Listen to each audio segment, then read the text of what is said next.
உன்னதாண்டி இன்னைக்கு இன்டர்வியூ இருக்கா இல்லையா? காலையிலேருந்து எல்லாரும் 100 வாட்டி எடுத்துச்சுமா, ஊரே எழுந்துருச்சு, இன்னும் தூங்கிட்டு இருக்கா. அம்மா எழுந்துட்டம்மா. ஆமா, அப்படி எழுந்து கிழிச்சிட்டா. 10 மணி இன்டர்வியூக்கு 8 மணி வரைக்கும் தூங்கிட்டு இருக்கா. இப்போ எந்திரிச்சு வரப்போறியா இல்லையாடி?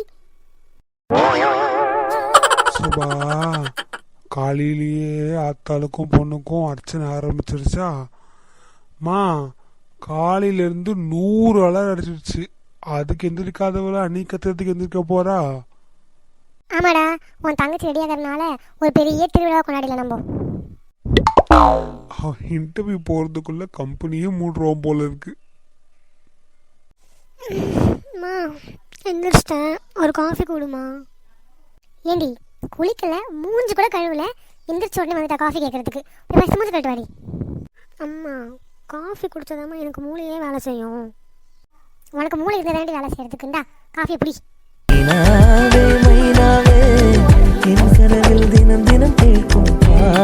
இப்படிதான் இன்டர்வியூக்கு போறியாடி?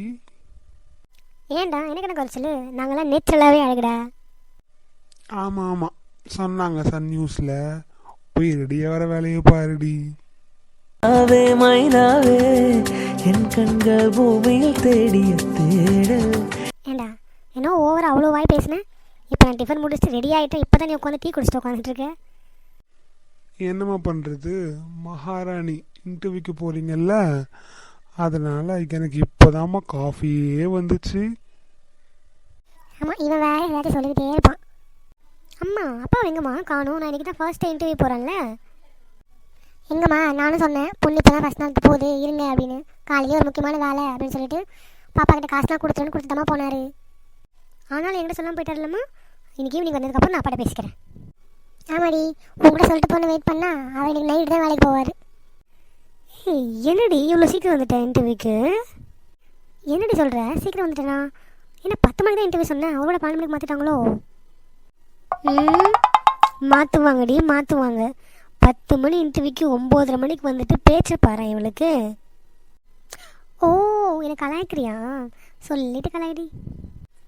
இந்த திமிரு பேச்சுக்கொள்ளும் குறைச்சல் இல்லடி. லேட் ஆகட்டும், அப்புறம் வச்சுக்கிறோம் ஒன்று. சரி சரி, ரொம்ப டென்ஷன் ஆகாத. ஈவினிங் வரும்போது உனக்கு பிடிச்ச குச்சி மிட்டாயும் குருவி ரொட்டி வாங்கி தரேன்.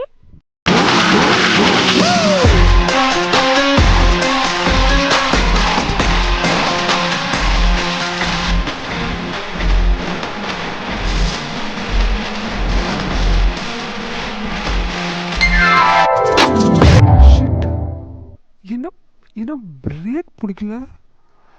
ஓ காட், எப்பப்பா பிரச்சனை வரணும்? ஐயோ, முன்னாடி வேற பஸ் ஸ்டாப் இருக்கு. இப்போ மட்டும் கண்ட்ரோல் போயிட்டா அவ்வளவுதான். காம் காம்டா காம். இப்போ நீ பேனிக் ஆனினா அவ்வளோதான். நம்ம கண்ட்ரோல் பண்ண முடியும். ஒன்றும் இல்லை, இன்னும் கண்ட்ரோல் நம்ம கிட்ட தான் இருக்குது, ஹேண்டில் பண்ணிடலாம். நீ ஓகே தானே? உனக்கு ஒன்றும் இல்லைல்ல? தேங்க் காட், யார் மேலேயும் மோதாமல் எப்படியும் ஒன்றரை கண்ட்ரோல் பண்ணிட்டோம். அங்கே இருக்கிற 2 பொண்ணுங்களுக்கு என்ன ஆச்சுன்னு தெரியலையே.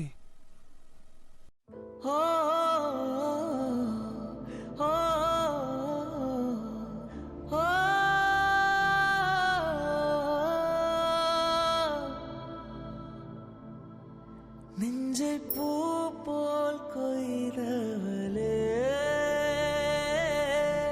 உனக்கு கண்ணு தெரியுமா தெரியாதா? இப்படி வந்து மோதிக்கிட்டு இருக்கேன். இங்கே பஸ் ஸ்டாப் இருக்கிறது உனக்கு தெரியல? நீ என்ன கார் ஓட்டுறதை நினைப்பா இல்லை ஃப்ளைட் ஓட்டுறதை நினைப்பா? காரில் வந்தால் நீ என்ன பெரிய இவன் நினச்சிட்டு இருக்கியா? கொஞ்சம் கூட அறிவே இல்லை. இங்கே இவ்வளோ பேர் நிற்கிறாங்க, உன் இஷ்டத்துக்கு இவ்வளோ ஃபாஸ்ட்டாக ஓட்டிட்டு வந்து இவ்வளோ கிட்ட நிற்க வச்சிருக்கேன். ஏதாவது ஆயிருந்தா என்ன பண்ணுவேன்? நிலா டென்ஷன் ஆகாதடி, ஒன்றும் இல்லை, உனக்கு ஒன்றும் ஆகலைல்ல, ப்ளீஸ் டென்ஷன் ஆகாத. ஹலோ, கூலுங்க, புரியுது. ஷாக் ஆகிட்டீங்க, டென்ஷன் ஆகிட்டீங்க, பதட்டம் ஆகிட்டீங்க, புரியுது. ஆனால் கொஞ்சம் யோசிங்க. யாராச்சும் வேணும்னே வந்து அது இப்படி மோதுவாங்களா? இப்படி மோதிட்டு வந்து என்னாச்சுன்னு பார்ப்பாங்களா? கொஞ்சமாச்சு யோசிச்சு பேசுங்க. நமக்கு மட்டும்தான் வாய் இருக்குது, ஆப்போசிட்டில் இருக்கவங்களுக்குலாம் ஒன்றுமே நினச்சி பேசாதீங்க, சரிங்களா? புரியுது, டென்ஷனில் தான் பேசுகிறீங்கன்னு.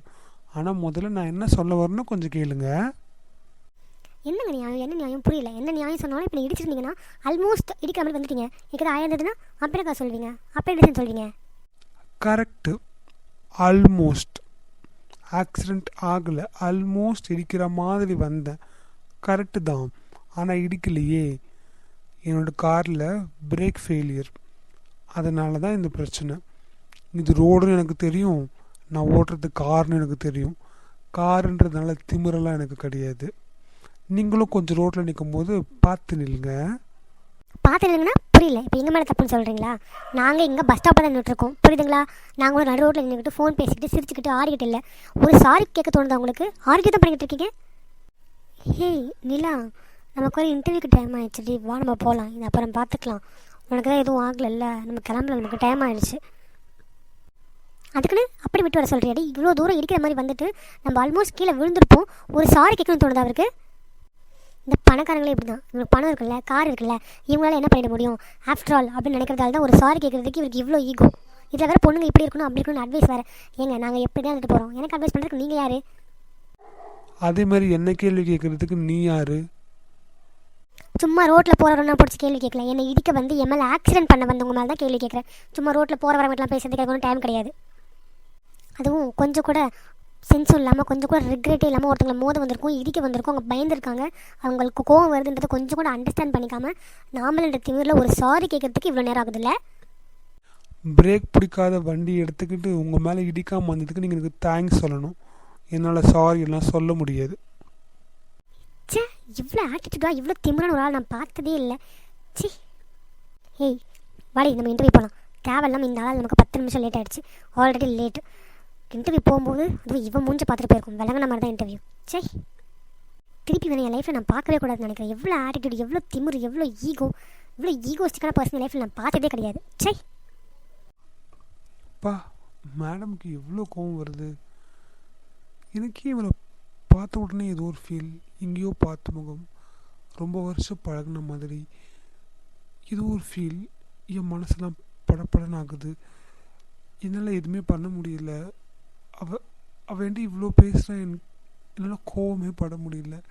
ஜென்ரலாக என்னால் என்கிட்ட யாராலும் இப்படி பேசவே முடியாது. ஆனால் இவ இவ்வளோ பேசியும் எனக்கு கோவம் வரல. என்னன்னு தெரியல, புதுசாக தான் இருக்கு. நெஞ்சை பூ போல் கொய்தவளே, என்னை ஏதோ செய்தவளே, நெஞ்சை பூ